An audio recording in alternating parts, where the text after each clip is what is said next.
Hey, welcome to my channel, or welcome back if you're a subscriber. I really appreciate it. I'm going to show you something really cool to do with your squash blossoms. Now, these are a variety of different squash blossoms from the garden. We have both male and female squash blossoms, so that doesn't even matter. And you can even leave your little zucchinis on the tips, because that's kind of going to make a nice, delicious vegetable for how we're going to cook these.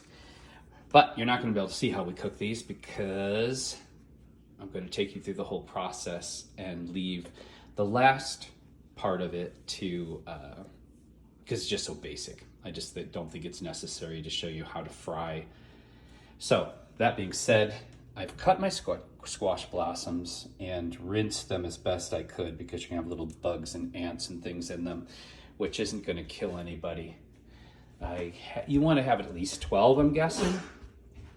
You also hopefully have chives in your garden. If not, you can buy chives at the grocery store.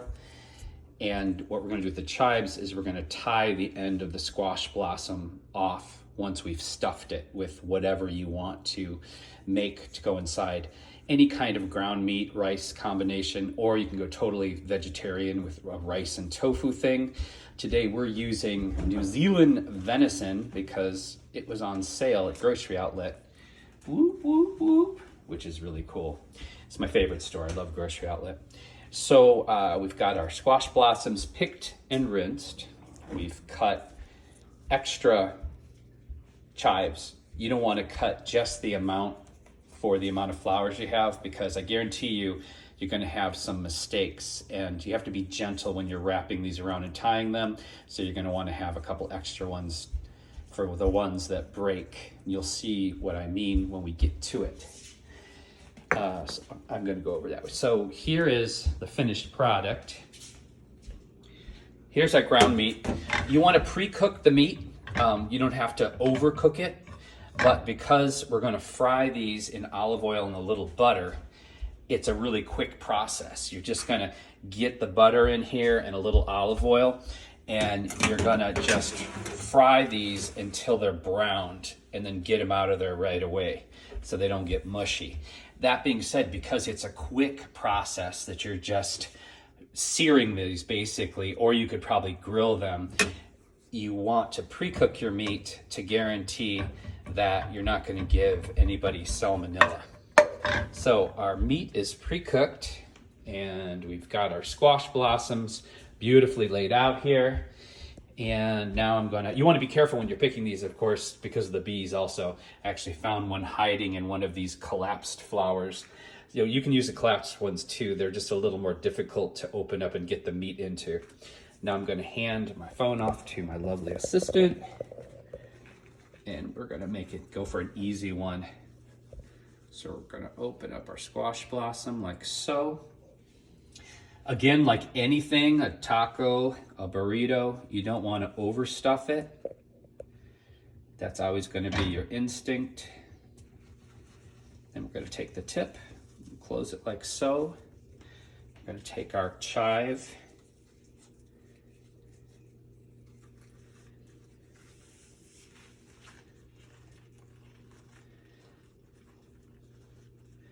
Now, some people are fancy and might tie this in a bow,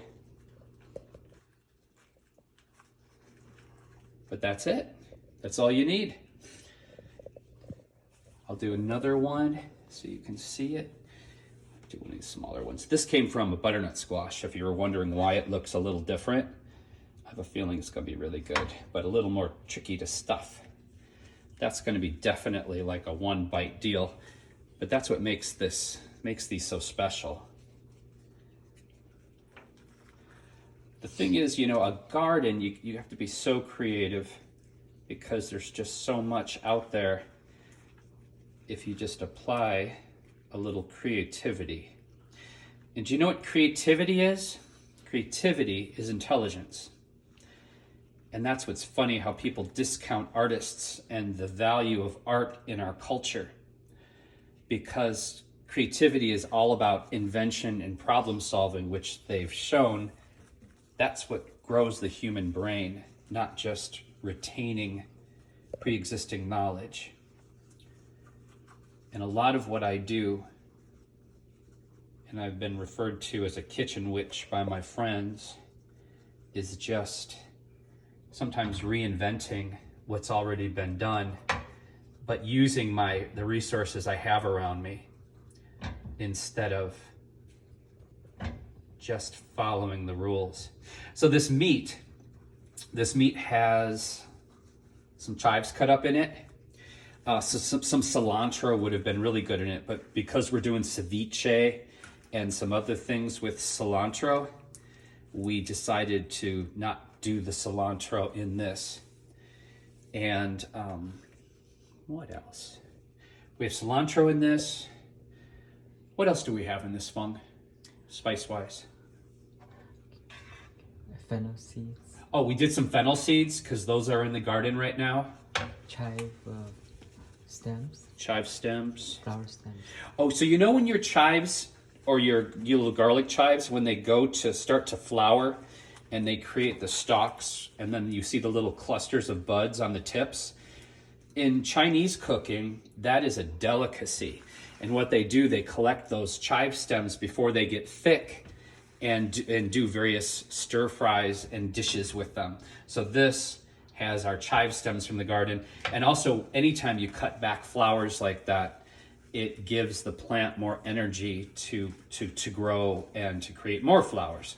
So it makes your bunching, your bunching onions and your chives more thick and abundant. These chives are amazing. Have you noticed I haven't broken one yet? Because I'm not tempting the gods or the goddesses. I'm literally going to just tie it one time. So that's it. So next thing we're going to do, we're going to get a good fry pan. And it's important that you use a pan that stuff doesn't stick to. Whatever, we all have our magic pan, the one that you can fry stuff in that stuff doesn't stick to. This is mine. Once the meat's all gone from here, I will rinse it out, and don't saturate it with olive oil, just a little dusting and not a ton of butter, maybe 3 tablespoons, and get that melted and get it nice and hot first. And then go ahead and you're gonna toss this in, give it a minute or so, depending how high your heat is, give it a little turn, and this is just gonna be browned, just a beautiful brown. Then we're gonna put that on a separate plate, something really pretty, and we're going to serve that with the rest of the meal. And it is kind of about timing because, it's nice to have these hot. I think they're better tasting when they're warm. So you also want to do this towards the end of your meal preparation versus doing it beforehand. I've never tried to reheat them like in the air fryer or anything, but I'm sure it's possible. But I think it's one of those things that you just want it crispy and hot and delicious right out of the pan. You could also experiment with different cheeses inside. But these days, you never know who's lactose intolerant, blah, blah, blah, blah, blah. So we're not doing cheese with these particularly, but any kind of cheese could be super delicious in here also. I love goat's cheese, but the price of goat's cheese is getting crazy. So I'm starting to unlike goat's cheese. All right, so that's it. This is another way to utilize when you have too many zucchinis in your garden, or you have all these squash blossoms. Now you know you can eat them. And also when you fry them, you might be thinking, these right now are really spiny. Some people with really soft skin have trouble even touching them or picking them. And the Native Americans had this way of planting, I think it was called the 3 Sisters. So what they would do the corn in the center, they would do beans, which created nitrogen for the soil, and then they would do a squash plant. Those were the 3 Sisters. Well, what the squash plant did was, because of the spininess, it kind of annoyed animals and somewhat deterred the animals from climbing up to steal the corn. And then the beans made nitrogen for the corn and for the squash. That being said, if you have really soft skin, these are a little spiny, and so be careful of that.